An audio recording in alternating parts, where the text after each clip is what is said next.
Ayuk right, they motion McCaffrey, backwards pass to McCaffrey, and he's going to throw downfield wide open. Brandon Ayuk, touchdown! San Francisco! He can run, he can catch, is on fire! Christian McCaffrey can throw! Now they go empty, and McCaffrey goes right. It is Garoppolo looking. Garoppolo under pressure, throws to the back of the end zone. Caught by Christian McCaffrey. Touchdown! CMC! Dynamite! One, just got it snapped in time. Inside handoff. McCaffrey finds a crack. Gets wide. 10, 5, 10. Oh, he got nailed on the goal line. Is he in? He's right on the goal line. What a run by Christian McCaffrey! They're going to give it to McCaffrey coming left. McCaffrey, touchdown!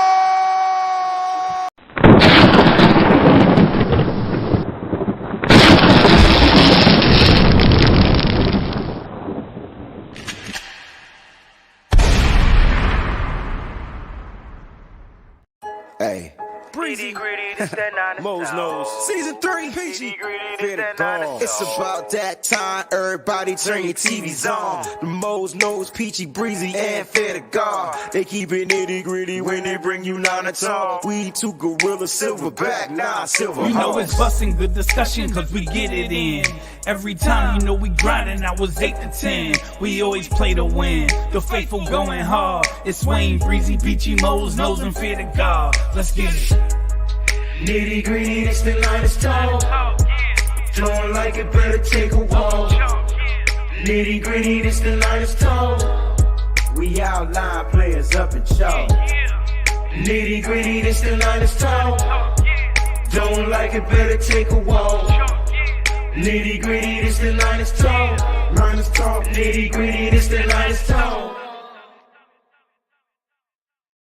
What's going on, everybody? The Nitty Gritty Niners Talk crew is here. We didn't get a chance to overreact to the game, so we here, right here, over the top, and we're going to overreact from what we got a chance to witness on last night. And I don't know how y'all watched the game. I know this wasn't televised. You had to figure out a way to watch it. If you had the NFL Plus app, I believe you was able to watch it on there. But if not, we're here. We're going to give you our overreactions. Mo's, Peachy, what's going on? Yo. What's going on? So how's y'all feeling, man? Like the 49ers got to win, you know what I'm saying? Like what was your thoughts on the victory? So, you know, first thoughts that came to mind.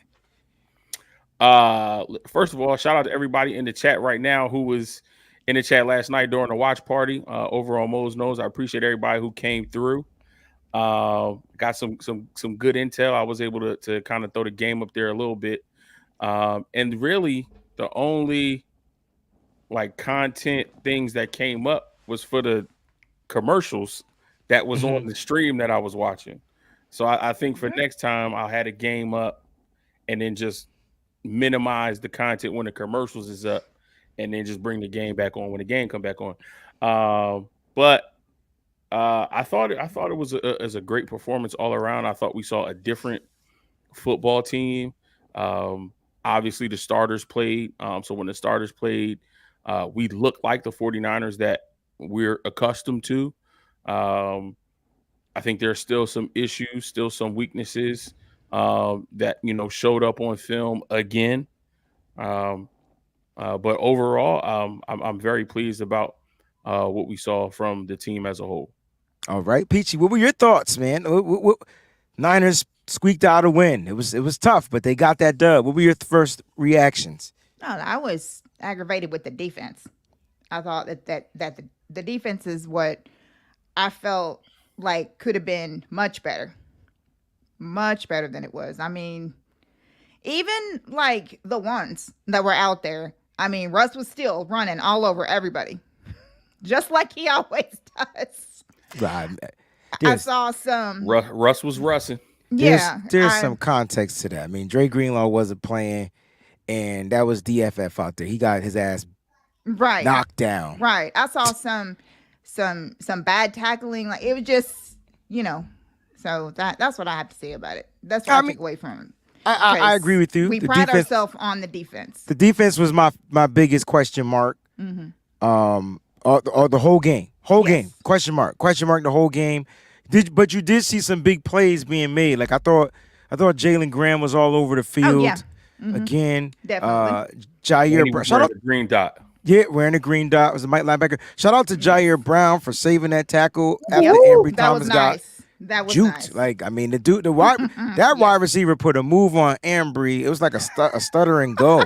It was like, I think it was an out and up. Yeah, it was. But I mean, look, it probably would have caught anybody. That wide receiver was quick, and he was he's real probably fast. the most efficient wide receiver on the Denver Broncos that night. But shout out to Jair Brown. He had that touchdown saving tackle. Womack looked pretty good out there too. Yeah, I thought the DBs looked good. He had some good moments. My biggest question mark on the defense though was the interior, yo. Like they keep letting these mofos run right up the middle. And you heard what was it, Tim Ryan, and you heard Papa, they talked about it. It's like there's gonna be a lot of teams that's gonna test the interior defense of the San Francisco 49ers. And Peachy, you said that, some of the starters out there, first game out there, they were looking a little suspect, giving up big yards on the ground. And so that's my issue. I feel like they got to figure that out because we did bring in Javon Hargrave, but is he going to be the anchor in the middle? Like, what's going on? Because we've seen him out there. So I'm curious to know how y'all feel about that because to me, that's the biggest question mark. Don't allow the rushing yards, force third and longs, and then you can seek the pass rush. Yeah, I mean, I think you added some context there. Like, it was really their first game together. I think obviously the biggest elephant in the room is Nick Bosa's not on that defensive line, and we know he's going to command attention, whether it's run or pass. They're going to look to double him. They're going to look to chip him. So having Nick Bosa on that line, I think, frees up a lot of what the interior guys are going to be able to do. I think we brought in Javon Hargrave more for a rush up the middle, more of a pass rushing defensive tackle. We do know he can be stout in the run when he needs to be. And I think that's just going to take a little bit of time. Him coming into a new scheme with the way Chris Kosaric runs the line, with the way Steve Wilkes wants to call his defense. I think it's going to take a little bit of time to gel. They're going to have to, get some things figured out. But, I have no doubt that we'll be one of the best run defenses in the league yet again. Okay, so Mose, I have a question just for you. Okay. Do you think that we can afford to start slow? Because I don't. And our defense, like, they make me a little nervous. And I just don't think that I'm just not sure that our offense is going to be able to carry this so that our defense doesn't have to be ready. Because when I watch them, and I know it's the first time that they play together and all that, the ones and all that stuff, but they still made me nervous. They really, really made me nervous. I mean, 3 weeks from now is week 1. If I'm looking at our schedule, I would say I don't think we can afford to start slow. Cowboys game in week 5, that's not going to be an easy contest. The Vikings, while I'm not really concerned about their defense, we know offensively, if they get hot and they get into a rhythm, they can be dangerous. The Bengals, that's not going to be an easy game. The Jaguars play really, really well. And then I guess you could say our mini gauntlet is Seattle, Philadelphia, Seattle. We do have the Ravens on our schedule towards the end of the season. So in pockets of our schedule, it's not like we have an easy streak and a tough streak. It's kind of mixed all in between. So I would agree with you. I don't think we can afford to start slow based on our schedule. If we look around the NFC, our only legitimate competition is Philadelphia, Dallas, and Seattle. I'm not worried about anybody in either the NFC North or the NFC South. Right. So that would give me pause to say if we do start slow, while it would be unfortunate for us and we may have to be a wild card team, I do still think it's possible for us to win our division. And even if we don't, I think we're definitely going to be in a wild card situation just because the strength of our conference is not that strong. Okay. I thought the defense. I didn't think the defense started slow in this game. I mean, they held Russell Wilson to 3 points. They just gave up big plays.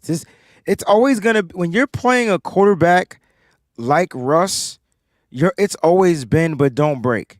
So he's going to make a Russ play. That's kind of like what he did. And on that one particular play, I mean, that one play where, I mean, if you watch the video game footage, it seemed like Russ was just dicing up the underneath because that's what the Niners were giving him. Well, guess what? In real life, they were doing the same thing. And then there was that one play, DFF just got knocked on his ass. And next thing you know, he takes off for that run, and it's just another extended drive. Yeah. But again, like Mo said earlier, this is without Nick Bosa out there. And you know that right there is going to change the dichotomy on how they're going to try to counterattack what the defense is doing, a.k.a. the rush. So I know that's a whole nother worry. We'll talk more about that tomorrow's episode. But, you know, Nick Bosa, it's unfortunate he's not out there. He probably wasn't going to play preseason anyway. But for me, it was good to see Fred Warner come out there and help set that tone. Mm-hmm. I mean, the energy was just on another level. So they looked different from the start. It wasn't Trey Lance setting the tone. It was Fred Warner, the guy that needs to set the tone before every game for all three phases of the team. That's just what Fred does. And again, we were out our other linebacker, Andre Greenlaw, but they got some serious, I feel like they got some serious stuff that they can go with these linebackers, man, because you look at Jalen Graham, D. Winters made a play, he forced a fumble. Yeah, you know what I'm saying? Yep. Like these, Marcelino McCrary Ball almost had an interception, right? Like, what in the hell is going on? The linebackers are tight, and we only probably going to keep 5, right? Or 4. So it's going to be interesting to see how that all pans out. We only keep 4, not 5? 4 or 5, man. It's because they drafted 2 rookies that confuse me. Yeah, I would hate if we kept 4. It confuses me, but I felt like they did the tight ends, they did the linebackers the same way they did the tight ends. Mm-hmm. Like, you know what I'm saying? Like they drafted 2 rookies, and you don't want to cut one of them, and then you gave guaranteed money to Marcelino McCrary Ball. So like, I don't know. It's going to be interesting, but because does Oren Burks still make this team because of special teams? I feel like Oren Burks veteran shit. So like. All right, let's talk about how this works, right? Because there were some injuries in this game. And Oren Burks was injured prior to the game. He got injured in the practice. They said he's going to be out for a few weeks, but he should be back week 1. If he's not, Oren Burks is going to have to make the roster, bro. Because if he doesn't make the roster, they're going to have to cut him. And if they cut him, they could possibly lose him. Are they okay with walking away from Oren Burks? He got guaranteed money. So I don't know if that's something that they would do, because if he don't make this roster and they designate him to like the IR, that's wasting the IR spot and he's done for the season. And I know that's not what they want to do. So we gotta be careful who we keep saying that the Niners are gonna designate to the IR before they even make the roster. They gotta make the roster first. Then you could put them on the IR. Then you could bring them back after 4 weeks or whatever that time frame is. But you only got a certain amount of times you could do that, and that bit us in the ass last year, bro. Remember, we put Elijah Mitchell on the IR. We took him off the IR. We brought him back. He ended up getting hurt, and we needed to have brought back big guy in the middle, defensive tackle, and from Philly. Can't think of his name. Oh, Hassan Ridgeway? We needed to have brought him back. But they thought that Mitchell was going to be good to go. So it's crazy. I mean, I hear what you're saying, but I don't know if I would be okay with losing Jalen Graham or D. Winters. I think that's why you cut a guy like DFF and possibly bring him back to the practice squad. I think he clears waiver. It's the game. But then that's sick, because does Marcelino McCrary Ball make it too? I don't know. I mean, Greenlaw, Warner, that's Burks, locks. McCrary Ball, Burks, D. Winters, Jalen Graham. That's 6. Right, but if it all depends. It all depends on how quick the Niners move. They cut. Let's say they keep Burks. They cut Ball. Who's gonna pick him up? Does he have a lot of film? Does he like that's the question. Yeah. So I feel like they might be taming him. You saw they started Graham. They went with Graham first over Ball. So maybe they're trying to tame his expectations, tame him down, because they're gonna have to make tough decisions. I never want to be a general manager for the San Francisco 49ers. I feel like it's the worst general management job out of all 32 teams. All 32 teams. All right, let's go ahead and recap this game, man. Let's start from the beginning because Peachy already talked about, the starters out there. Out of the starters, we're going to talk a little bit about Brock Purdy, but out of the starters, other than Brock Purdy, who flashed, who showed a sense of that, like they're back on the offense and the defense. Mose, you give me defense. Peachy, you give me offense. Come on, this shouldn't be that difficult. Oh, no, I'm ready. I thought Mose was. Go ahead, was Peachy. gonna go. You get the offense. Debo. Yeah, yo. Debo's back. Listen. Debo is really, really, really bad. Listen to the words. Listen, Linda. that are coming out of my mouth. Yo, I don't know who pissed Debo Samuel off, but thank you. Himself. Him did. Listen, thank you. Down, listen, whatever. All I know is we got him. Yo, he looked quicker. He looked stronger. He looked faster. Mm-hmm. And he doing the same damn things he was doing. And they knew he was going to do that. And they couldn't stop him. That, to me, is a wild card piece. If he can remain healthy, the 49ers are going to have some stuff. Mm-hmm. And if you guys are into fantasy football, you got to watch What's Your Fantasy. Debo, don't let him fall down on the ranks because I think the Niners are going to use him more than they will other than CMC. I think those are the two pieces. I'm just going to put that out there. Yep. Let's go with the defense, Mose. Who you got on the defense? Good pick, Peachy. Yeah, that was a great pick. You gave Peachy the easy one. Defensively, of the starters. Let's see who they put in the chat without you looking in the chat. Yeah, I'm looking up. I'm not looking at the chat right now. Good. Keep looking up. I'm gonna go with Mooney. Okay. And here's why I'm gonna go with Mooney. In limited snaps, I don't think he got targeted much. He was out there against the one, so Cortland Sutton, Jerry Jeudy, and we've heard some conflicting reports from camp that he's been getting beat, that it doesn't seem like he's the same Mooney from last year. Whether his head was in the game, I don't think some minor. He did get injured last year, remember? Yes. Yeah. So some minor injuries, whether it mental, whatever it is, that Mooney just didn't look great in camp.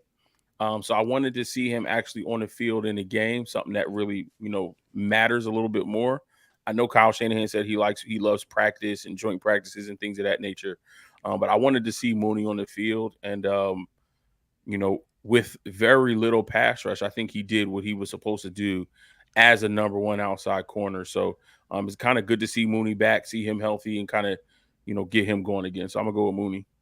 I like those two picks, man. Like two veteran starters that kind of had down years last year. I felt like Mooney, once he got injured, he kind of fell off like by the wayside a little bit, but he kept, he kept pushing to stay strong. Definitely still, like I would say, a premier press lockdown type of guy. You throw him the ball, he's going to do his best to make sure that pass doesn't get completed. Not an interception guy, big difference, but definitely a PBU guy. That's more important in my opinion. Get them PBUs, make sure that play doesn't extend. So those are really two good pieces. Let's talk about Brock Purdy, because Brock Purdy started the game, and I'm gonna keep it a buck. I thought he looked fucking amazing. Like I was like sensational. Wow. He had a bad throw. Yeah. Or whatever. But when you go 4 for 5, I mean, he is with the one. So let's put that context out there. But and missing Trent Williams too. So Trent Williams was the only non-starter from the offense. All right. So let's just make that clear. 4 for 5, 65 yards, resulted in 3 points. All right. He ended up getting sacked down there at that goal line. That's what ended up happening. I got it. Go ahead, Peachy. I just wanted to add one thing though. Brock Purdy was sensational and he was great, but he could have got a touchdown on that drive. That's all I'm gonna say. Well, he read the wrong. I felt like he read the wrong route. I mean, he read the wrong throw. Read, excuse me. That's what I'm trying to say. Yeah, he definitely read the wrong read on that one. But he could have had a touchdown, but he didn't. But I still thought, that's something he's gonna have to see when he watches the film and breaks down the film. But let's talk about how good this is to have Brock Purdy looking ready to go like against that? starting defenses. Yeah. What did you see from Brock though? It was I saw a lot of dinky dunks and easy throws and things like that. But what were your thoughts on Brock? I think agree. We saw a lot of dink and dunk, a lot of easy throws, but that's to get him comfortable with the game. That's to kind of get him into a rhythm. Once it just like basketball, you see a couple of layups and a couple of free throws go before you take them 3 points up. Exactly. Because I'm not to cut you off. John V's my brother. Our brother says he wasn't doing anything that made me say, "Oh my gosh." He never really does. He's just highly efficient, and he'll make that one wild play. There were no times for him to make a wild play. He ended up getting sacked. Yeah, but the fact that his efficiency was back, I think that's what we're most concerned about. Can he make those quick reads? Can he get the ball out of his hands quick? Can he continue to be accurate on those throws? I don't give a who played quarterback. There was pressure. The offensive lines were struggling from the first, second, and the third team. So and I wanted to see him take those hits too. Yes. I wanted to see him get pressured. I wanted to see him take some hits, take some shots, and see how he bounced back. And of course, in true Brock fashion, he's a gamer. Not too many things rattle him. So he got popped a few times, bounced right back up, got in the huddle, called the next play, and like you said, was very efficient. So, which is what we need. Yeah, and I wasn't expecting to see This is preseason. Playbook is very vanilla, and he was only going to get 1 to 2 series depending on how things went. So you really start to see wild plays as the game progresses, right? As a quarterback and an offense gets into rhythm, definitely. As Kyle gets into rhythm, once he starts seeing some things on the pitchers that he gets on the sidelines, and he's starting to set the defenses up with his initial script. Then you start to see some of those wild plays as the game goes on. So I wasn't expecting to see wild plays, but what I saw was, like Breezy mentioned, an efficient quarterback who can move this offense. And when the offense is moving as efficiently as it is, it puts pressure on the opposing defense and it puts pressure on the opposing offense. Now they have to match our energy. They have to move the ball. They have to sustain drives. And when that opposing team is pushing and pressing to kind of match us, there's not too many teams in the league that can match us. Maybe the Chiefs, maybe Philadelphia. Outside of that, there aren't too many offenses that can match our offensive production. So to see him come out and do that, that was very promising. Let's recap that, Peachy. I don't know if you want to add, but I want to recap that because if I'm not mistaken, he had a 10-play drive, and even Kyle Shanahan spoke about it. He wasn't expecting it to be a 10-play drive, right? You know what I'm saying? But listen, that to me is showing durability, sustainability, whatever you need from Brock to keep the play going. Unfortunately, like I said, that one set, there's always one little mistake that can cause something to get out of rhythm.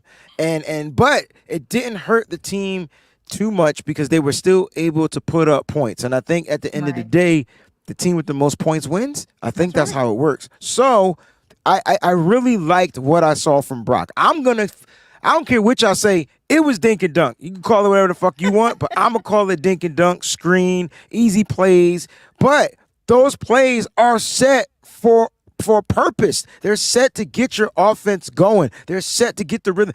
Find the weakness in the defense and attack. So if it takes short throws, look, I'm the king of wanting the play to develop, but always have a check down. Always. And if you're running screens, then we watch the Patriots do that shit for like umpteen years. Yes, I was fixing to say and ain't nobody cry about it. Guess what we're trying to do? Put that screen ability in Kyle Shanahan's offense, and it looked really good. Go ahead, Peachy. I was just gonna say, while people have a problem with dink and ducks, I mean, Kyle's saying short throws. That's the same thing. Yeah, it's just another way of saying it. It's still short throws. That's still what it is. And even the head coach was talking about the short throws and that he just wanted him to get comfortable to, just get back out there and throw the ball around a little bit. And that's what he did with short throws. So, I mean, if Kyle can say that, come on now. I mean, it's not y'all want to talk about everybody else being real sensitive. Y'all being kind of sensitive right now. I just don't want. This is over the top, and so but I don't get, like, if we call it like we see it. Like, I don't understand what's the problem. I mean, we didn't say he had a bunch of bad throws, right? But because dink and dunk has a negative connotation. But why? I don't know, because most of the quarterbacks who aren't good dink and dunk, and but they are Mose, dink and dunk. Aren't we a yak team? We are yak. So how do you get yak, Mose? We have a unit. So how do you get yak, Mose? I'm just letting you know. I'm I just know, trying but to get now I'm asking process. the question. Peachy got to ask you a question. I'm asking you a question. How do you get yak? Well, you have to get the ball into your playmakers' hands and allow them to gain extra yards. So throwing the ball 90 yards downfield doesn't get them a lot of yak. Right. I was just curious though how yak was just getting the ball to them in space and allowing them to create. Tom Brady is the king of dink and dunk. Like, he literally created that, to be honest. He's going into the Hall of Fame. Yes, he's going into for the dink Hall and of Fame dunk because of that. Don't fake the funk on the dink and dunk. And dink and dunk opens up the long throws downfield. Exactly. You want to get the defense to kind of creep in a little bit. You want to get the defense to, play closer to the line of scrimmage to kind of prepare for, Christian McCaffrey might get this swing pass out of the backfield. Demo Samuel might get this wide receiver screen. They might even throw a screen to George Kittle. So we need to be closer to the line of scrimmage so that we can help get to the ball and flow to the ball quicker. But once that happens, over the top, Brandon Ayuk, bye-bye. Listen, I would say I would say Debo had a better game than Brandon Ayuk, but it is what it is. He was single cover, he was double cover. I think the game plan was called for Debo to kind of get him in more rhythm. To get him into rhythm, yes. BA been killing everybody in practice. Kyle's seen enough. He was just dressed. Kyle is ready for the season because what he's going to unleash with BA is going to be insane. What he's going to unleash with BA come season time, when he's in the real playbook and not this vanilla base stuff, is going to be insane. I think that was just to get Debo into a rhythm, kind of get Debo to feel what it's like to get the ball in his hands, get his feet in the ground, make some cuts, lower his shoulder. He's a unicorn, like somebody said earlier. Facts.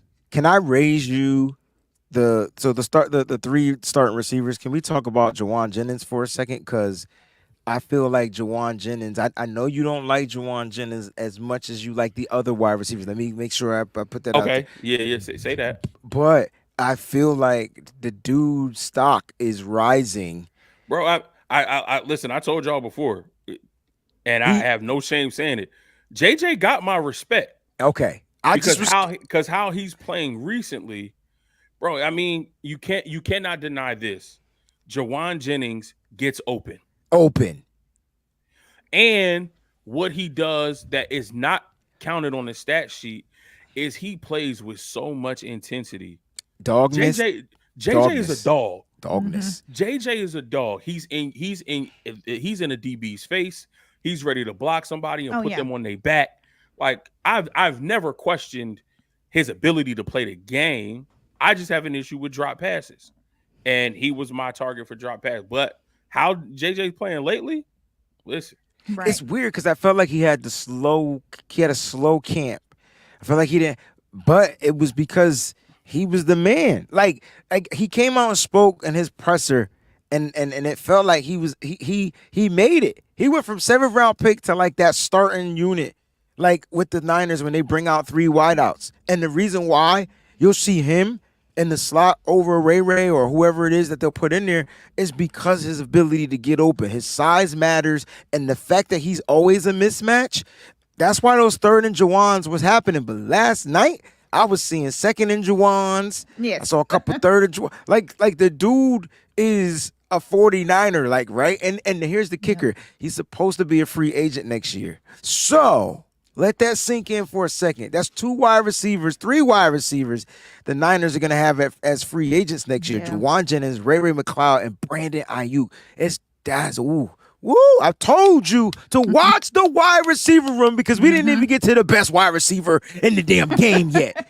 In the game. Let's keep recap. Let's talk about this offense. Let's talk about my boy, Ronnie Bell from Michigan, the underdog. Cats ruled him out. 7th round draft pick. I was talking shit. Let's talk about Ronnie Bell because I told y'all from day one he was making this roster. And it don't take no goddamn injury for him to make this roster. He's a 49er. So let's just call him a 49er. Calm down. Listen, first of all, don't tell me what to fucking call him. Because if this was your Ohio State player, you would be talking about the Ohio State.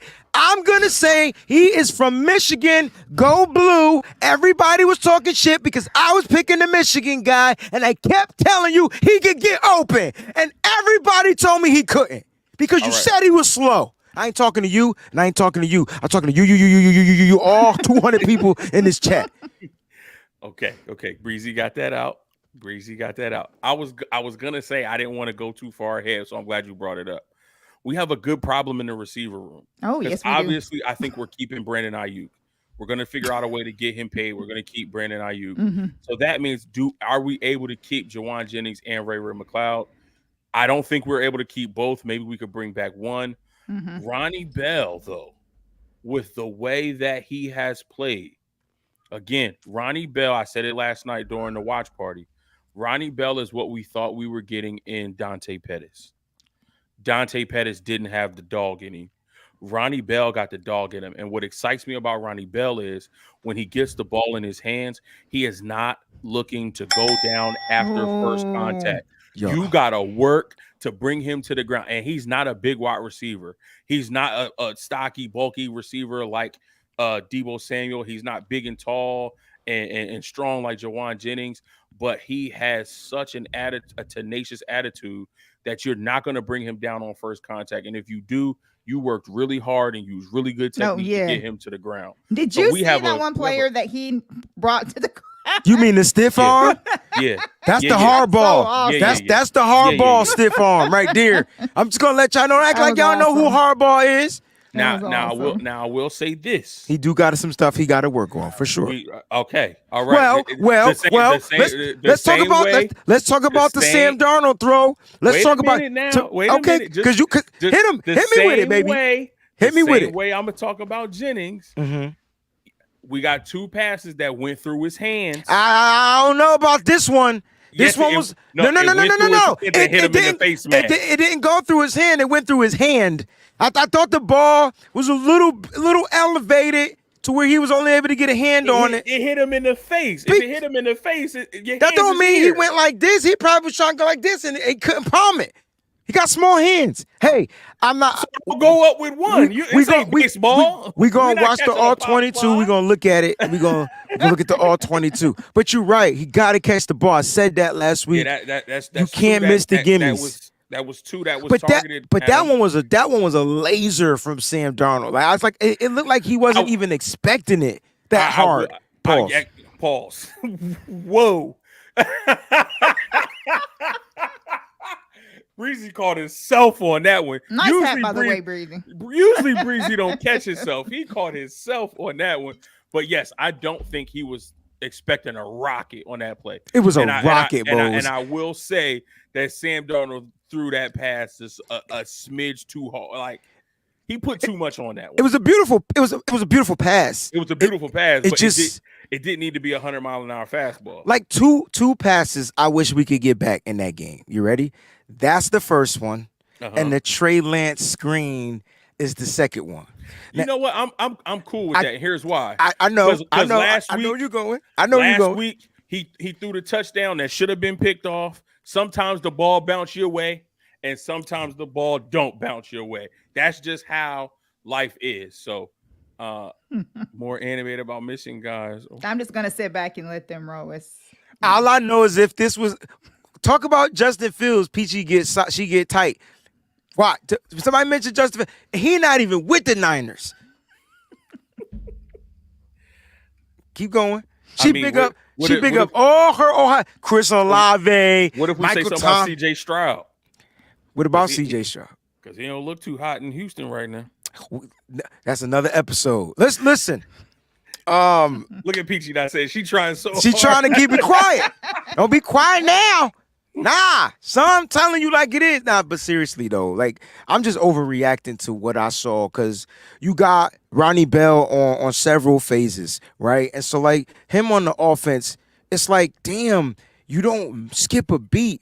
He can line up in the slot. He can line up outside. He can line up in the backfield. Yes. Like he ran the ball again successfully. Like this is crazy because we're worried. Oh, Deebo Samuel. Kyle was like, I tell you what, I know y'all hip to Deebo game. I'm gonna bring in somebody different. And remember, he did this with Ray too. So don't act like we didn't see Ray line up in the backfield. He had a reverse for a touchdown. But like if you think about what Kyle Shanahan is trying to do, he's creating these crazy mismatches. And all Ronnie Bell got to keep doing, and like Peachy says, he's a 49er, all he has to keep doing is continue stacking. He does so well that them stupid, messed up mistakes, like it overcompensates for that. Yeah, absolutely. But he got to catch the ball. He's got to see the ball in the midst. He's got to, because that's going to keep his longevity in this offense and keep first downs going. But here's the thing that I liked about Sam Darnold. I bet you he went back to him. I bet you after that interception on the next drive, guess who he went to? Ronnie Bell. He did, and Tim Ryan called it out. He was like glad they went back to Ronnie Bell because he was having such a good game before that. Yes. And then, to be able to go back to him, we all know that paid dividends later in the game. Just a quick question for both of you. And do you think this matters? Ronnie Bell sees passes from all the quarterbacks except for probably Brock Purdy. So do you think the timing and stuff like that it causes him to miss those types? He has pretty sure hands. The only time he'll drop a pass if literally he's like in traffic between guys, like, and they crunch him in the ball like that. That's the only time I really see him drop, other than the 2 interceptions he's given up. But do you think that messes up his chemistry? The fact that he sees Sam Darnold, Brandon Allen, and Trey Lance. I mean, it's like three different jug machines. I see where you're going with that. There's 3 different quarterbacks, 3 different, arm angles, 3 different velocities. But I think in this offense, why he's, succeeding is 1, his ability to get open. And then 2, this is a timing and a rhythm-based offense. Amen. So, as long as he's getting open and getting to his spot and the quarterback puts the ball where it's supposed to be, I don't think he'll have any issues once we get to the regular season. And then as he starts to practice with Brock more often, because we're in the regular season and, the first string quarterback is getting all of the reps in practice, once Ronnie Bell gets a few snaps in there to kind of work with Brock Purdy, I think, in very short order, they'll find some chemistry together. All right. PG, did you want to add anything different or anything to what Mo said? No, the only thing that I was going to say is that it was a joy, like watching, like when people ask questions about Bell, the way Kyle looks, you can tell that he really does like that kid, regardless of his mistakes or whatever. Kyle's like, the only way he's gonna get better is with more reps and blah blah blah. And I'll seem like this, but you can just tell that he really likes him. Kyle said that. Yeah, that's what he said. Well, I wonder. Okay, so the theory is the more reps you get with Bell, period, the better you should get on the football field. I wonder if Kyle applies that principle to everybody on the team, because now I want to talk about Trey Lance. We talked about Sam Darnold. He looked good. We talked about Brock Purdy. He looked amazing in his first start out there. Let's talk about Trey Lance for a second, right? Let's talk about Lance, because I felt this is probably the best I've seen Lance play. Yes. Period. Yes. In his NFL career, and I know this was a preseason game, But let me just make this disclaimer for everybody that's telling me he was with the third or fourth unit. If he did what he did with the third or fourth unit, I want y'all to stop, calm down, and just think what he could do with the first unit. I will remind y'all that when Trey Lance was taking the first team reps out there, he was dynamite. It's when Brock Purdy started to be back there and he get the 2 days, and then that's when Trey Lance started flaring up. That's why I asked you about timing. I asked you about rapport with these receivers. Does that make a difference? And I really think it does. But let's talk about Trey Lance game. We talking what? 12 for 18, 173 yards, a touchdown, 2 Cameron Latou, and an interception. Screen pass. Most I wasn't as mad as you think I am. What I said was, I bet you if he had that pass back, he might have jumped. He might have floated it a little bit better. But the damn offensive line got blown up. It's like the defense knew it was a screen and they blew it up. They was So that's another conversation. Let's talk about Trey Lance. Peachy, you go first on your boy Trey, because he was Trigger Trey. He was Trigger Trey. Trig. Right, we can call him Trig. Shout out to the Shy. Right here was really important. They had a starter that was out there. No, John V. They had 2 starters that were out there. Right, there was another one, wasn't there? Randy Gregory also was out there in the fourth quarter. So they could talk all that trash about him being with his third or fourth unit. We talk about Trey Lance. That's my point. But he was going against starting pass rushers. Go ahead, Peachy. You got it. I'm sorry. All right. Just wanted to correct that. Oh, no, that's fine. Okay, so the first thing that I noticed was, hey, Vicky, how more accurate he was, even with this O-line breaking down, because this O-line was still really bad. He had to do some running, and he had to do some improvising, and he had to do his 1-2s out there, and he had to get it down the field. It wasn't like it was easy for him to do that. I felt like his awareness was so much better last night. Like, he was aware of everything that was going on around him. I thought that was great. Get all the ding dings. I was more impressed. Whoa!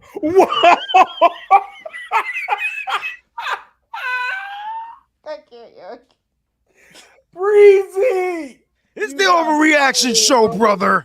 Listen, she's speaking. I just wanted to keep the bells going. Go ahead, Peachy. I'm sorry. Oh. Okay, so now I got a cramp in my abdomen. God damn. Is it your adductor? Is your adductor Yes. I got an adductor string. That's your adductor string. Wait, is it adductor or abductor? Because apparently there's a difference. Right, that's true. Yeah, there's 2 of them. Yeah. Okay. Go ahead, Peachy. I'm sorry. Okay. The one thing that impressed me so much was his short passes, his dinks and dunks. Because that is what everybody wanted to see. They wanted to see him take some of the mustard off the ball and practice being more accurate and throwing these short darts. My favorite one, the one to Willie Snead. Oh, yes. my. No. That was a God. dart. Woo. That was, you guys play darts? Woo, that was a dart. Woo, man.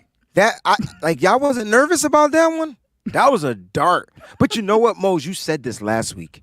You said that you like that Trey Lance is taking a chance at fitting the ball in tight windows. And that's what we need from these quarterbacks, right? We need to see that the quarterbacks are willing to risk a mistake because they feel they are confident enough to fit it in there. And then they go back and learn from it. Hence the title of the show, Let It Rip.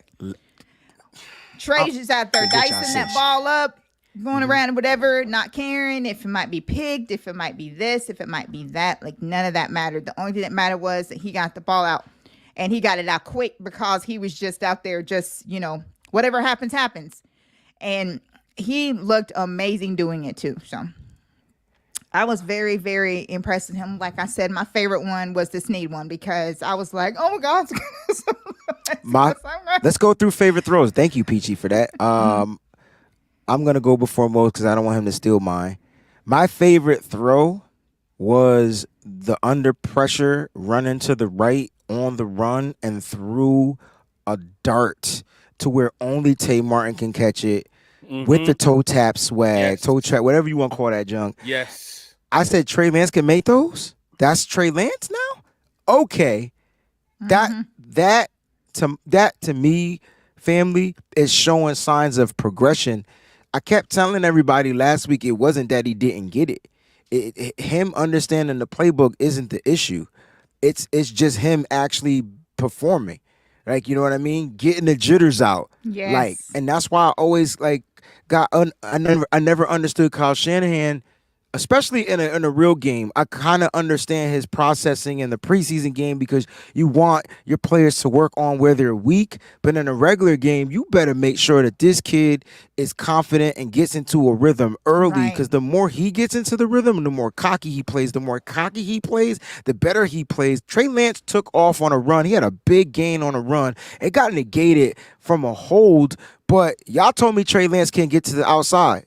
Where y'all at now? He did it twice in this game. He beat the defensive ends not once, but twice for first downs. They both got negated by penalties. So talk that talk now. Trey Lance, it's not that he don't got the speed. He just overthinks, and then he overplays, and then he makes the mistakes. He almost had a couple of interceptions in this game.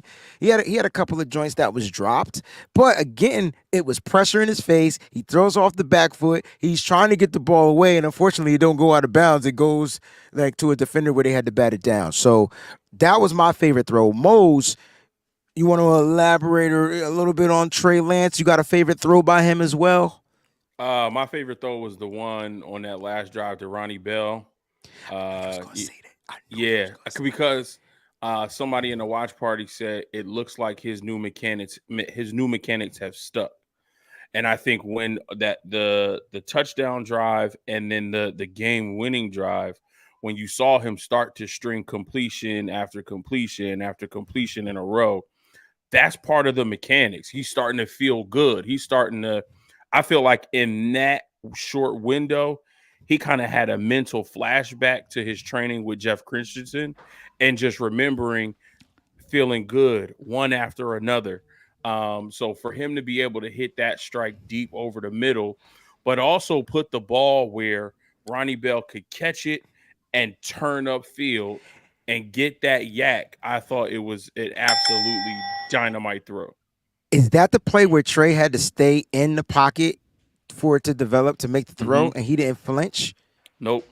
I want us to show. I want us to give him the praise for his signs of progression, because we badmouthed him, we criticized him because he looked indecisive. Well, he didn't look too indecisive this week, and if you're gonna say he looked indecisive, it was because of pressure, because all the quarterbacks were indecisive. Oh, let me put this fact out there since nobody wanted to state this. Trey Lance was the only quarterback not sacked. Let that sink in again. I give myself the. I'm not gonna say the word. So I wasn't gonna say that word. No, I wasn't, for sure. But listen, I'm telling you, like, and Peachy, you're frustrated with the national media. I bet, Peachy, let's make a bet. Friendly bet. How much positive attention will Trey Lance get this week? Well, so far, ESPN is like basically lying, and not even. What you mean? Yeah.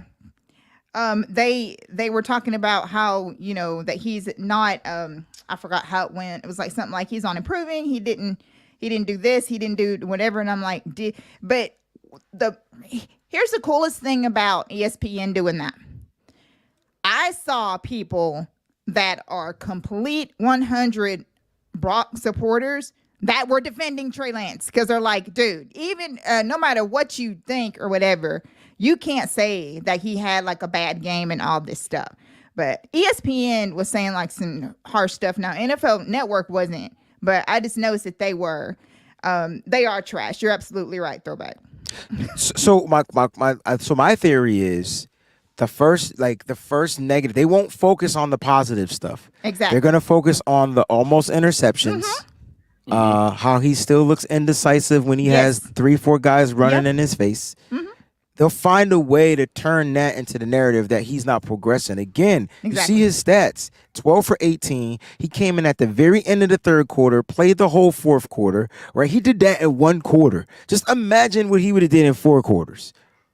Yeah. Just imagine what he would have done with the ones, just like we were talking about a while ago.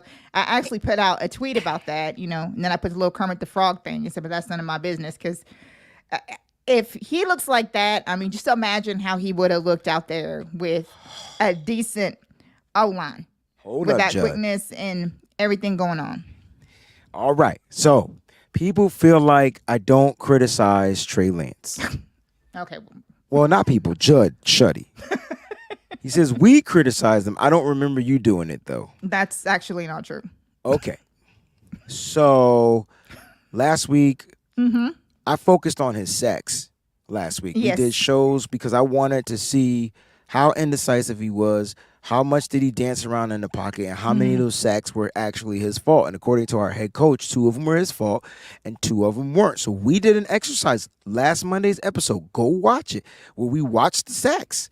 And Mose and I and Peachy, we came to the conclusion that 3 of them were the offensive line fault. 1 was his fault. So I criticize him on a lot. Like, I want Trey to be great, so I'm going to criticize him. But my issue is not the criticism. It's the negative reporting that I have a problem with, because why do you keep trying to push this man down? If he does well, why don't you lift him up? That's my problem. He's a San Francisco 49er, and all we want to do is drag him in the dirt. Why don't we build him up he play, especially after a well-played game? Mind you, Trey Lance won this game. Yeah. Let that sink in. So we're just, as a fan base, I'm trying to get us to understand, man, this is not about putting our guys down. You can constructively criticize a guy, but don't tear him down because he's still a member of this team. Exactly. And it was the thing that probably was the craziest is the fact that we know who quarterback 1 is, and the fact that you can't, like, that people can't even see that he's quarterback 2. And Kyle almost done that. The reason why, because people are like, oh, well, Sam, Kyle wanted to see Sam do all this stuff. Okay, but all they did was flip. They flipped, because last week Trey was out there more than Sam. And this week Sam was out there more than Trey. And actually, Sam was supposed to be out there more than that, but Kyle didn't realize that Brock's drive was going to go as long as it did, and that Denver was going to be out there, as long as they were. So he wanted, Brock to get some more stuff in before Sam came out there. So, but the whole thing is that you guys have got to understand that we criticize all the quarterbacks. We criticize all the players, actually. I have favorite players. I criticize them all the time. We want them to be great so that we can win a Super Bowl. That's all we want to do. So we want the best out there. Breezy not only criticized Trey on Monday's show, but he criticized Trey on the show that we did for our first Over the Top that we did. He criticized him on there. So I don't know, but you need to watch more of our shows, and while you're at it, he does. He said he did. I wasn't subscribe to it. That'd be awesome. Judd, it seemed like you was coming at me, so you know how he is. It's all love. It's a family show, a couple of cuss words, but you know how it is. Like, it's just love. It's nothing then, and I hope we get a chance to meet. He says he watched it. I agree, but reporting about reporting, chill out, man. They're laughing emojis. You have to admit you're light on Trey. Trey's my guy. He's always going to be my guy. I can't make the 49ers play the kid. But if I see him progressing, I'm going to make sure I shed light on it. Like, just if I see he needs something to work on, I'm going to be like, Trey still got to work on this. He's still... Last week, I could tell you how bad I was on Trey, because I did not understand that for Trey Lance, the same principles had to apply as it did the other quarterbacks in this offense. And that's why today's title is called Let It Rip. And so, like, remember last week I kept saying, why don't Kyle just, like, do different stuff with Trey? That's not what he wants Trey to do. He needs Trey to read, react, and throw that ball quick on the first read. That's what we saw this week. And that's why I said Trey is letting it rip. Like, you know what I mean? And I love it. I love it 100%. So, Judd, I appreciate you, man. Thanks for being a supporter for this long. All right. Look, overall, I thought the offense played fair. Let's talk about the defense. All right. Let's talk about the defense. Defense gave up some points, but I thought they overall looked well. They had 2 sacks, if I'm not mistaken, right? 2 sacks, one from McGill, one from Bryant, or was it 2 from Bryant? Because there's some dope stuff. You're getting stuff from guys that we weren't expecting. So I want to know how you feel about this. Sack from Marlon Davidson. That was the kid. Yeah. So what are your thoughts about that? Let's talk about this defense. They're getting pressure. It's not. Yeah, I mean, obviously, even with a new defensive coordinator, this team still has an issue with mobile quarterbacks that we saw. Yes, Nick Bosa wasn't playing. Yes, Drake Greenlaw wasn't playing. But with the way we run our defense, we don't typically, have a spy up for mobile quarterbacks. And, when we get into, those press man situations, that leaves running lanes open and susceptible for us to get beat on. So I think that's something that we need to look into and clean up. Now, thankfully, looking at our schedule, we don't have too many of those guys that we have to worry about. Obviously, we have Kyler Murray twice, Geno Smith twice. If Kyler Murray plays, if he even plays, we have Jalen Hurts, we have Lamar Jackson. But outside of that, not too many guys that we have to worry about being extremely mobile. Maybe you could throw Daniel Jones on that list. I was going to say we got Danny Dimes in there too. So we know what he can do. So I think that is definitely something that we need to clean up. I don't think a team can just outright beat us running that scheme, but that'll at least keep them in the game and open some other things up. If we're not on our keys, we can get beat. If we're too susceptible to that. Other than that, I like the way that the defense swarmed this week. Attacking the ball. I love the play from just picking out individual guys. Quantrez Knight was a missile. Taylor Hawkins played great. Jair Brown, we talked about his game-saving tackle. I love how D. Winters played. Jalen Graham, we're in the green dot. I love how he played. Diamador Lenore looked good in the slot. The rotation on that defensive front. I liked what I saw from T.Y. McGill. I think he makes this team. I like what I saw from Kevin Givens. I like what I saw from Marlon Davidson. Not every one of these guys is going to make this team. But I liked what I saw as far as rotational basis. Austin Bryant looked pretty good. I think he did get caught for one offsides just because he was so eager to get in the backfield and he had that quick jump. But he looked good off the edge. Cleveland Farrell looked decent. So I think we have good problems on this team as far as depth on the defensive side of the ball. So it was just a good game to watch those guys kind of get out there and run around a little bit. I thought the depth looked a lot better than they did the first preseason game. Like they just had their, I don't know what was wrong with them last week, but this week I felt like the depth showed up. They kept the game relatively close. I will say this, the defense technically didn't give up 20 points. I mean, I know that they scored 20 points, but there was some misfortunate, some turnovers.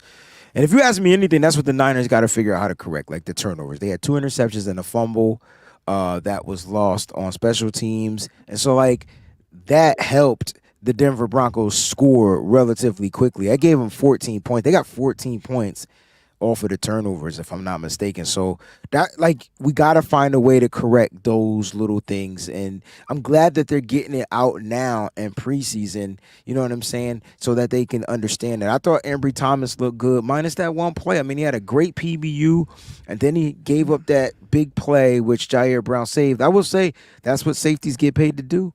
That's why they call safeties. And so shout out to Jair Brown for taking on his role, chasing him down, getting him down, and getting them to run the clock out. So it gave them 0 points. So technically, Ambry Thomas's play gave up 0 points, but it did give up a lot of yards. Again, bend don't break. So we talk about all the time. Look, Peachy, who stood out to you on the defense? I didn't see Robert Bill out there yesterday. I'm not sure if he even dressed yesterday. I think that's what he was asking you, like, where is he? Robert Bill's coming. Oh, I'm sorry, Luke Ledon. He's coming back from an injury, so they expect him to have him back this week, according to Kyle Shanahan. As long as, I think George Kittle will be back this week, Drake Greenlaw this week, so they're gonna, Elijah Mitchell. So they're going to get some players back this particular week. So I think Robert Bill Jr. is going to be one of them. I still don't remember what his injury was. I thought it was undisclosed. I'm not sure what it is. But yeah, let's talk about Oliver though, who's having a tough preseason. Looked really good in camp, but he's struggling. He's missing tackles, Mose. I think that's more on the run in the run game. I think that's more Peachy. You talked about missed tackle. It was this dude. Yes. He missed a tackle, and it gave up mad yards. Yeah, it was a bunch of yards. Let's talk about Isaiah Oliver, man. Like, how does he make this roster, dog? I don't know. It's not looking good for him, that's for sure. Yeah, it really isn't. And if we're talking about moving Diamador Lenore inside, which means we have a void on the outside, which who's going to fill that outside void? Is it going to be Womack or Thomas? Is it going to be Samuel Womack? Even the broadcast last night mentioned that, AJ Parker may be in the running for that outside spot. Oh, for outside? They had him in the slot last week. He played really well in the slot. Right. So, they're trying to figure out who are their best three. We know it's Demo. We know it's Mooney. Who is that third guy? Is it AJ Parker? Is it Womack? Is it Ambry Thomas? I'm trying to figure out what is he not. I mean, we didn't watch the All 22 yet. So what is he not seeing on the field? Like is he overcompensating? Is he overplaying? That's a really good question. I'm not exactly sure what it is. I thought that he had been in Steve Wilkes' system before. Maybe he wasn't. But Steve Wilkes, at least like the player from afar. Yeah, Miles Hartsfield was. So I know he liked the player from afar. Maybe what he remembered from, evaluations during the draft. Maybe Isaiah Oliver was a player that he was looking for and he thought might be a good fit for his scheme.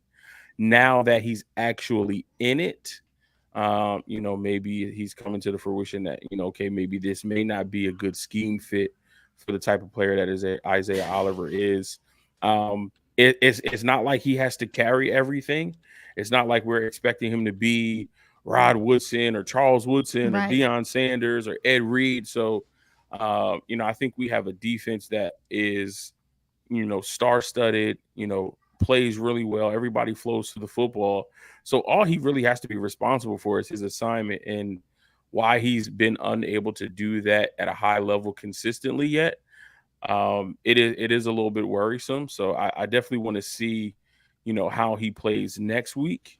But I don't know if his opportunities diminish for the team to kind of evaluate some other players to make some really, really tough decisions for that 53-man roster. Mm-hmm. All right, check it out. We got 2 more segments before we get out of here because we have a nitty-gritty Niners talk draft to prepare for. Mm-hmm. All right, so we're going to get out of here. I want to go risers and fallers. Peachy, I want you to give me a riser. We're going to go around the board. A player whose stock is going up. You can only pick one. And then we'll come back around and we'll do a player whose stock is going down. Risers or fallers. Ready? Let's go.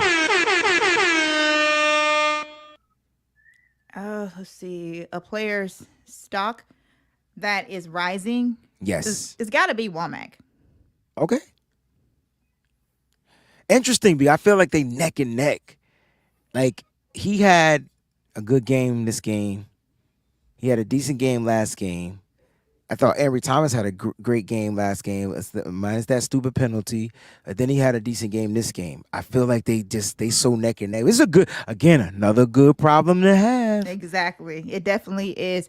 I feel like just because of what you said, because Womack was okay last game, but he was really good this game. So as long as he's, going in, up, and I think that's gonna be good for him. But he was also like the best player to me that I saw out there last night.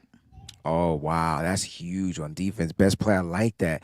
Mose, stock up, riser. Defense or offense? Just got to pick one player. She went defense. Oh, one player does offense or defense? Yeah. Yikes. I'll go to the offensive side of the ball. I'm a cheat since we need to get out of here. I'm gonna say Cameron Latu. I think with the way he played, the 3 catches that he made plus the touchdown, maybe that is able to spark something in him. We talked about, Trey Lance going through, the ups and downs, but kind of getting into a groove, getting into the rhythm. I think the first catch for Cameron Latu was kind of like his wake-up call, like, okay, I can do this. Mm-hmm. Then he had the third down catch where he caught it on the sideline, was able to get up the field when Trey hit him. And then up the seam, make the catch for the touchdown, take the hit coming down to the ground, still holding on to the ball. So I think, for as much falling as he has been doing, I think, we said he's got a short time to prove if he should make this roster as a 3rd round pick. And I think with that performance, it's not over. It's not done. I think he has to follow that performance up with another solid, legitimate performance in that last preseason game. Yes. But I'm going to say Latu is slowly rising. Yeah, and he's just got to continue to keep taking those steps forward, man. When they give you those targets, man, you got to, they're not asking you to get yacked. They're asking you to take the ball, secure the rock, boom. Because the one thing he doesn't struggle doing is getting open. It's more of an execution that he was struggling with. And the fact that now he's had this game, he can probably brush the dirt off his shoulders. That's a great pick, Mose and PG. I like that pick. We went with Womack and Latu. I'm going to give you a sleeper riser that nobody's talking about, and he actually scored the first touchdown for the 49ers, and his name is Jack freaking Coletto. And I don't know how they're going to find a way. Do you cut him? Now, here's what I liked about him. When he caught the pass for the touchdown, he told the defender to his face, you wasn't going to tackle me. And he hit him with the get out of my way, like the icky sticky step. Like, you know what I'm saying? It was dope. Mm-hmm. Like, he put the foot in the ground. I was like, nah, you thought the dude dove at him? Nah, you can go by me. I'm just going to walk in for this end zone. Listen, I don't know if he's going to make this roster because we got a juice, but he's another valuable piece because you could utilize him in different ways, fullback, tight end. He can even play emergency quarterback. Show this kid some love, man. I think that will be my sleeper riser, but I'm going to go with the shore riser. And I know a lot of people are not going to get this kid his flowers, but I think Jake Moody, I know he missed the extra point, but he went 3 for 3 for field goals. And I think now that he's starting to get a glimpse of this professional, the way it is a lot different than college. I think Jake Moody's stock is rising. Is it a competition with the kickers, him and Zane Gonzalez? Yeah, that's why Zane's still here. Perhaps that they try to trade Zane to Dallas for something. I don't know. They need a kicker. A couple of teams out there need a kicker. I think that the 49ers are going to definitely go with Jake Moody, and here's how I know his stock is rising. You ready? Trey Lance got the ball down to the daggone 4-yard line with 1minute and 9 seconds left. Kyle Shanahan's like, nah, we just go kick a field goal. Yeah. That means he put all of the faith and trust in a rookie. Now, I know a lot of people going to say he almost missed it, but he didn't because almost doesn't count. And it went in and we won. Some field goals. PG, when you talk about field goals, we were talking earlier about field goals. Are all field goals straight down the damn middle? No, most of them aren't. I actually looked it up and I can't remember the percentage, but the higher percentages are almost that just barely make it through, regardless of where they are. And that goes from kicking an extra point to back to 60 yard field goals from those different distances. There's a bigger percentage of the ones that just don't, smoothly go through, that they veer right, they veer left, As long as it goes in. It doesn't matter. Yeah. It's still 3, regardless of, I didn't mean how to go it goes off in. Perks thing, but I like the perk card. Perk, that's actually dope concept. The perk Yes. cards, yo. You Love got to get perk Perk card. on the show so he can give out perk cards. That Like, works. you know what I mean? Soul Certified says, dude is shook. Bro, his stock is not rising. Y'all want to touch on? I don't get shook. I get nerves. I mean, I think that's what shook is a little bit. I do think he's not in the right frame of mind. I don't think he's the confident Jake Moody that we saw from college. I don't think that's where he is right now. I don't think so either. I mean, he's a rookie. I don't know if being a third rounder is the pressure. I don't know if being in the NFL is the pressure. I don't know if being on this team is the pressure because maybe having another guy kicking with you, taking away reps is pressure. It could be There's too. so many different things that could be the pressure catalyst, right? But here's one that's huge, Mo. Sorry to interrupt, but the wins. He's got to get used to the wins here. That's what they were talking about last night. That he has to get used to kicking in those. That takes time for any kicker. It's not windy in Michigan sometimes. It's a different type of wind. Especially in the fall. Yeah, it's a different type of they're saying wind. that the wind's different, the way it blows or pulls or something like that. That all the kickers have had to get used to that. But let's just remind everybody, he's a rookie. Yeah. So I don't give a what his position is. At the end of the day, he's still a rookie. Y'all don't expect rookie quarterbacks to come in here and lead the team to a damn championship. That's right. Well, maybe some of y'all do. But my point is, you got to give them time. Some of them do. You got to give them time to develop. Like, you got to give them time to get into this. They got to get acclimated. They got to miss some.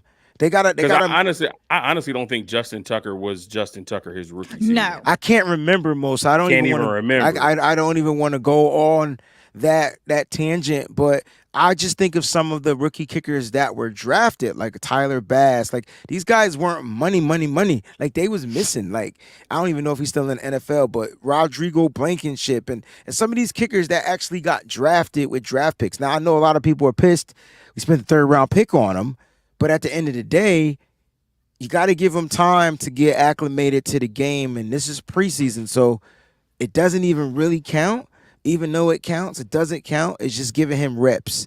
So let's just see what it looks like during the regular season. I tell you what, I don't know about you, but I want to score more touchdowns than field goals. So that, like, at the end of the day, that's what the Niners need to be focusing on. I don't even want to be in that spot that much because anything can happen. You can get blocked. I mean, it could be anything. So you just don't want to. You want to try to stay away from those and not even put yourself in that position right there. This chat, the family Peachy here is the greatest family of all time. I had just looked that up too. And I thank you for looking it up. But the fact that they're in here on point, listening to the shit that's coming out of our mouth, Justin Tucker started his NFL career going 4 for 8 on kicks. He was a 50% kicker in the preseason. Yep. We don't even get that many chances for our kicker to be 50%. Nope. All I'm saying is give the kid some time. He's a rookie. Now, the difference between Justin Tucker and Jake Moody, Justin Tucker went undrafted. So I know that's what it is. I know that's what they're going to say. So let's talk about some risers, man. Whose stock is falling? Ooh. We'll go with Mo's first, then Peachy. Wow. Stock falling? Falling. I have one. Go ahead, Peachy, because I'm still trying to get mine. Go ahead, I think Peachy. Moore is falling. Jalen Moore? Yes. I thought he played well. Okay. Ooh. Okay. I don't know who gave up pressures or sacks yet. I don't have that information. All right. I like that. Peachy is, welcome to the show, y'all, because I wasn't expecting that name. After Trent Williams gave him a little bit of praise, but maybe he gave him a sack right after Trent Williams was like, yeah, man. We did give up 3 sacks. I will say this while Moses looking this up because Peachy put this out there. I thought that the offensive line overall, totality wise, played a much better game. I don't remember how many sacks they had the first game. It had to be over 5, but they only had 3 this game. So that's a little slight improve.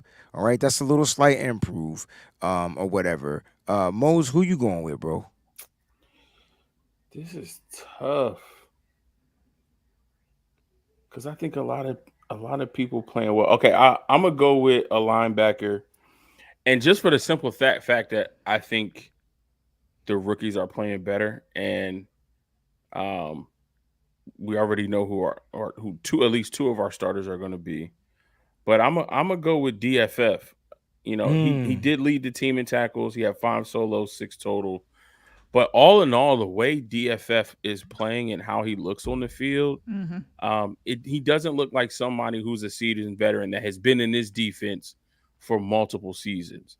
And I think with the way Jalen Graham played, you know, not only having a green dot, but really helping call a good game and getting people, you know, in position to play well. And with the way D Winters is just all over the field, the kid is a menace. That's actually a good one too. Nick Sekell is awful. That is a good one. I don't think he makes this team. Really good one. He shouldn't. That is a really good one. But John Feliciano didn't look good neither. So like, and I don't know what we're doing. But I don't know. Feliciano, Sekell, Pryor, and Poe should not be on this team.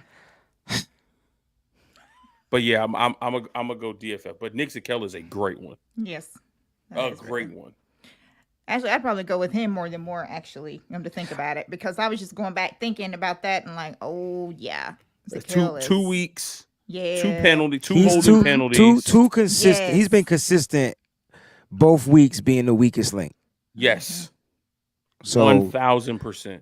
Now, if you had to pick one, you got to cut one and you keep one. Isaiah Oliver or Nick Sekell? Keep Oliver, Sekell gone. Yeah. Even though Oliver just don't look good. Sekell is a more important right? position. Because if Sekell has to play because somebody else goes down, that means our quarterbacks are at risk. Oh, definitely. Yeah. Okay. That's definitely, yep. I could dig it. Yeah. I think I'd rather go with Sekell, yeah.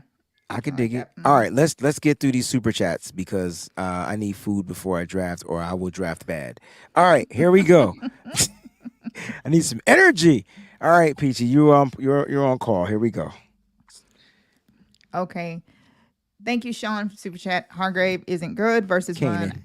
I eat half my words about Trey. He could be number 2. When I watch Sam, I say damn or darn. Sorry, I can't do it. It did rhyme though, PG. Right.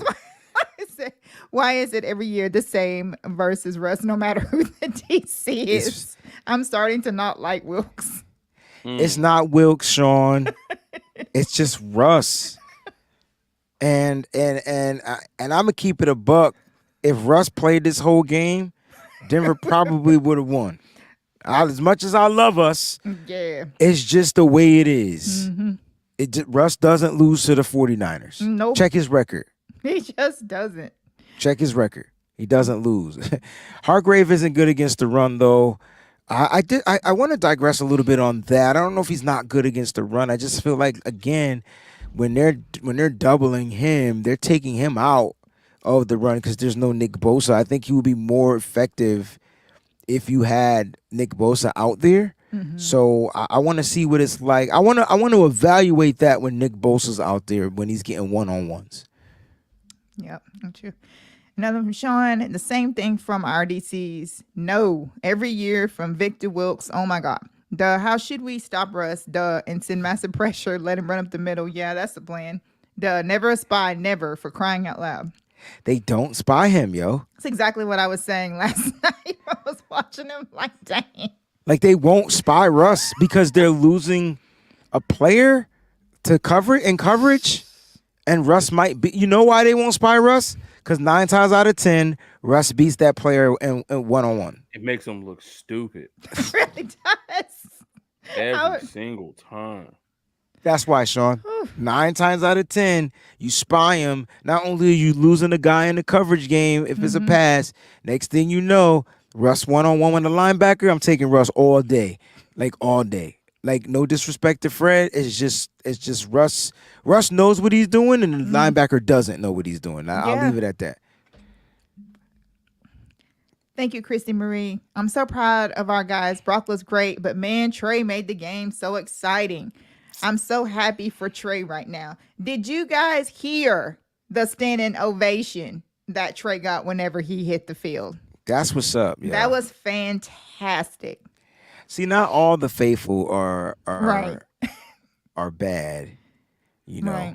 the ones that were there. Shout out to all the faithful that went to the game. Shout out to, we had 2 winners that attended the game, and I hope you guys had a great time. You guys got a victory, so that should be great. Yeah. But yeah, man. Look, Trey came in and he looked like he was about to be on fire. Then he throws the interception. Then he comes back more on fire. He was the man on fire. Yeah, right. He definitely was. And then they also had people on fire in the stands fighting. So, that was fun. Right. 49ers fighting. I hope Brad is okay. Like, because I know Brad was sitting right there watching, but I hope he's good. Dang. And then we got Barack Niner still #team party. I always forget what IMO is. But In my opinion. Oh, very good, in my opinion. But I'm fine if Trey plays every down this next week and week after. Let's get these reps. I saw the progression. #impressed. That's all I want from us is to say that they saw the progression. And if you didn't see the progression, have no fear. We have plenty of shows this week where we're going to break down progression, right? We're going to show you how these players are upping themselves and their stock, all right? And so I'm glad you saw that. Listen, Brock Purdy is the starting quarterback. Let's never mind. That's the obvious. Yeah, we understand he's that. QB1. Yeah, he's QB1. He's going to start, and he looked great to me. Yes, he did. And everybody looked really good. Quick throws, quick reads. Yes. Bam. That's what we want, right? Yes, efficient. absolutely.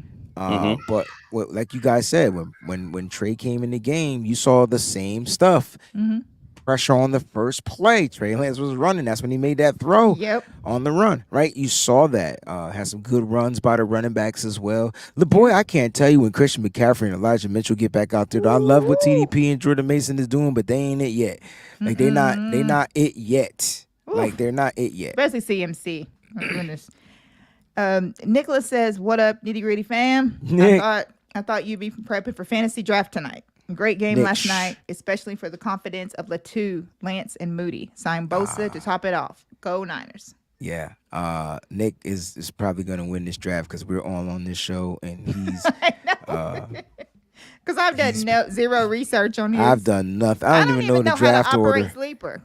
Oh, you just get in there once your draft order. It's the same way you operate the other stuff, but okay. It's gonna be fun. It's gonna be fun. But Nick, man, thank you, bro. Thank you, Nick. Yeah, Can't I'm wait in here to see you in now. Pitt. I'm in here now, and the draft order isn't even posted yet. Yeah, it won't get posted probably until about an hour before the draft, not till 10.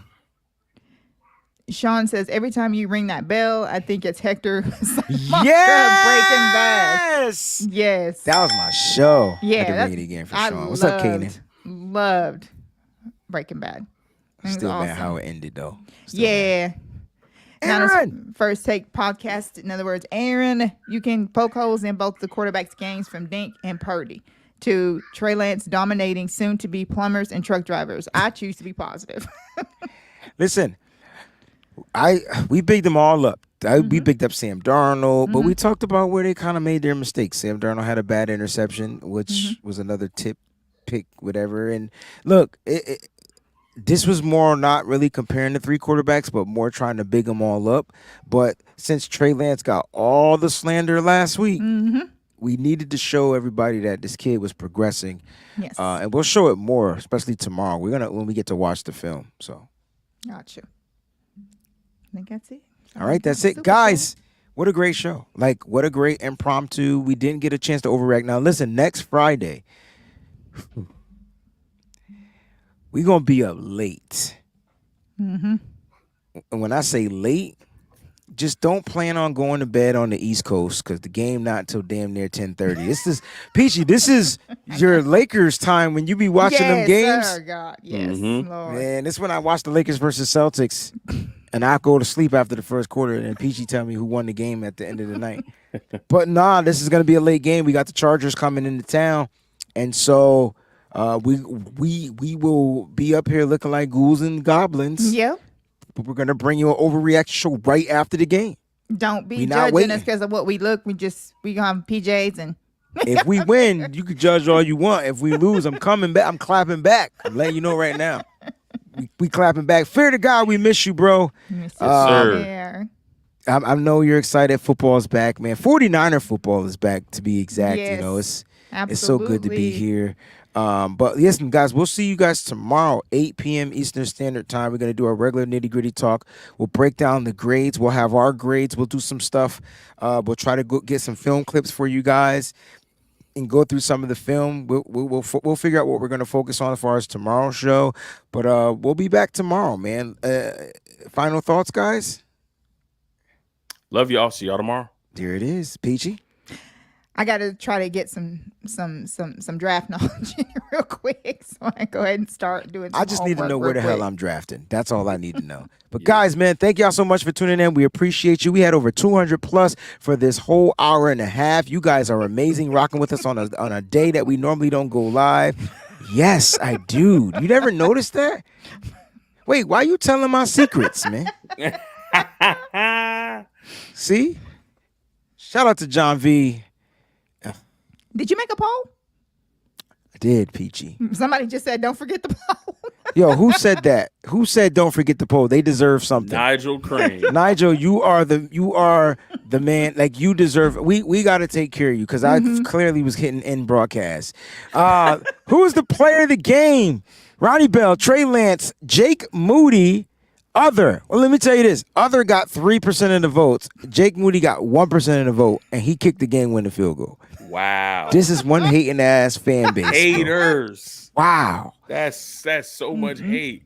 But the winner was Ronnie Bell, 55%. It's like they don't even care he had an interception, tip, flip, deflected, pat. They don't care. They don't care about the fumble. We didn't mention the fumble. You know, I know we recovered it. Shout out to Fumugali. That's how much they hate Trey. Yo, speaking of Fumugali, is he tight end 3? I was gonna mention him too as a riser. He was one of the people that I was considering. I think Fumagalli might make this roster, bro. I think Fumugali's tight end 3. Listen, we'll talk more about it tomorrow on Nitty Gritty Niners Talk, guys. I think the tight end room got a lot interesting over these past couple weeks. Because after Kittle, it's open. Ooh. I think after the first preseason game, maybe Dwelly solidified himself between Latu and Braden Willis. It looked like Willis, but Latu had a really good game. If he can kind of stack that, I think he's making it. Charlie Warner did a few good things, but Fumagalli looked like he's really kind of stepping in there. So, you know, it's wide open after Kittle. So it's going to be exciting to see. It's all about blocking. Who rounds out that group. Interesting take. He's a better blocker. Interesting take. I see the little 2 tight end 3s out there. I see it. He caught 3 passes his whole career for his tight end 3. I got you though. I got you. Tight end 3. Say less. He need to keep stacking days. Guys, thanks so much for tuning in, man. We appreciate y'all. We out. Peace.